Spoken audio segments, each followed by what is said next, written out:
ఉంటుందమ్మా.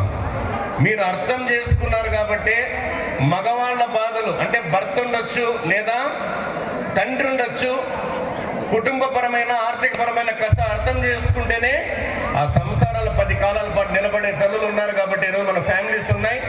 చేతులెత్తి మొక్కే మన భారతీయ సంప్రదాయాన్ని కాపాడుకుంటామని అన్నమయ్య జిల్లా వెంకటేశ్వర స్వామికి ఇష్టమైన జిల్లా.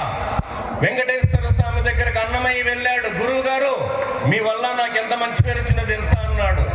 వెంకటేశ్వర స్వామి ఒక మాట, నిజమేనాయన, నువ్వు నా మీద 32,000 సంకీర్తన రాశావు కాబట్టి నాకు పేరు వచ్చింది అన్నాడు. వెంకటేశ్వర స్వామి, లేదు గురువు గారు, మీరు ఉండబట్టే రాసిన అన్నాడు. నువ్వు రాస్తే నాకు పేరు వచ్చింది నాయన అన్నాడు.